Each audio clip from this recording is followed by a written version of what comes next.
Assalamualaikum, salam kamu pesampo ke adun ado abu ngen miwa rumeh mepenyum jaro kamu beto harap getanyo mandum sejahtera di dalam belang cicem di popo tajam tat duro mau mirah warna nisambut salim wahai adun ado karena getanyo kata musyahdara.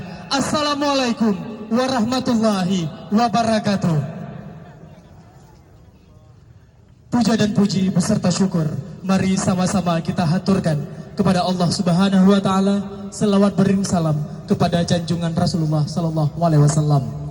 Yang kami hormati Pak Geci, Tengku Imum, Tuha Put, Tuha Lapan, Tuha Pakat, Tuha Adat, seluruh aparatur gampung dari pihak Lintu Baru. Yang saya hormati seluruh tamu undangan